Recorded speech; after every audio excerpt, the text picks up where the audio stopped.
So, dahinter ist hinten ist jetzt auch schon unser zu sehen. Das ist unser Schiff. The Thalassa Avra is 360 meters long. She put out from China in mid-December.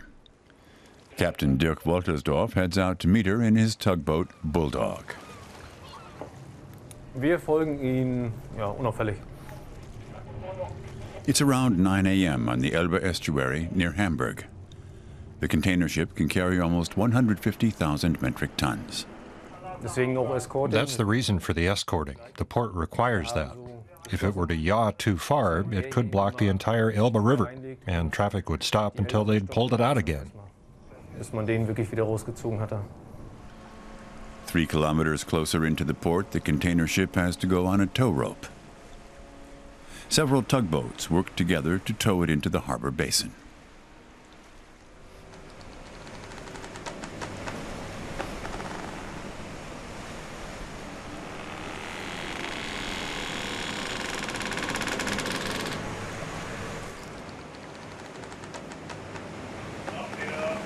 The skippers have to coordinate every move.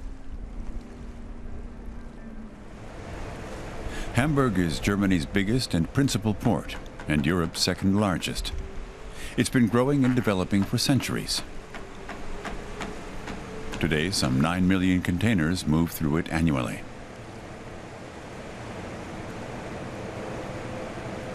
It branches out everywhere. You have lots of individual harbors. Und man hat die Tide hier, die auch an. And then you've got the tides running at various rates. It's not an easy port to work in. It's pretty complicated. It'll take them at least another hour to maneuver the Thalassa Avra through the ebb and flow and the currents to its berth.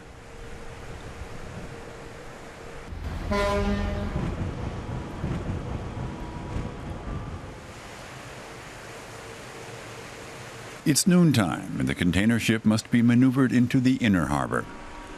Along with colleagues on another tugboat, Captain Woltersdorf pushes the huge vessel towards the quay wall. At least one megaship like this docks in Hamburg each day. 1 in every 3 containers is either coming from or bound for China. But big vessels can only enter the harbor half full, otherwise they'd sit too deep for the Elbe.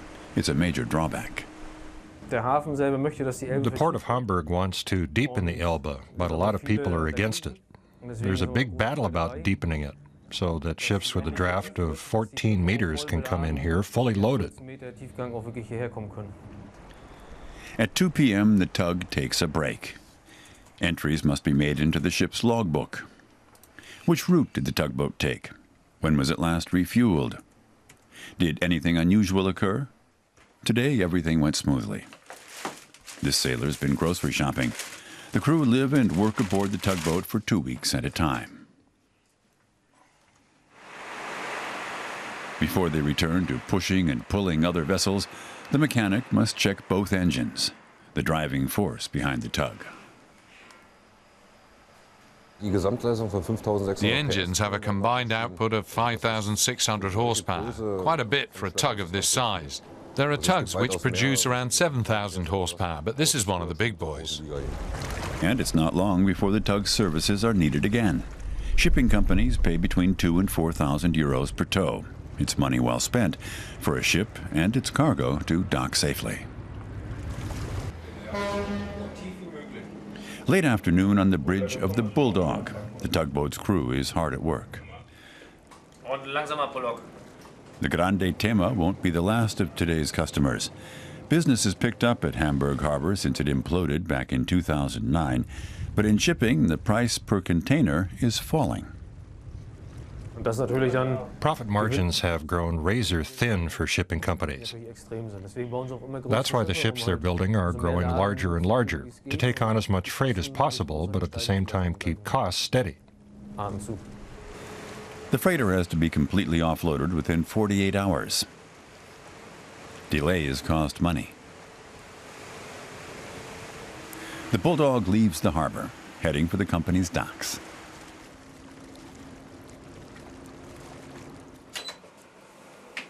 Time for the crew members to grab a bite to eat. They say working on a tugboat demands flexibility. This evening, for example, they have no idea when their services will be needed. The next one's due to arrive at 9 p.m., but another ship could need a tug before that. Then they'll give us a call and we'll have to head out. So you're on standby. Yep, 14 days in a row.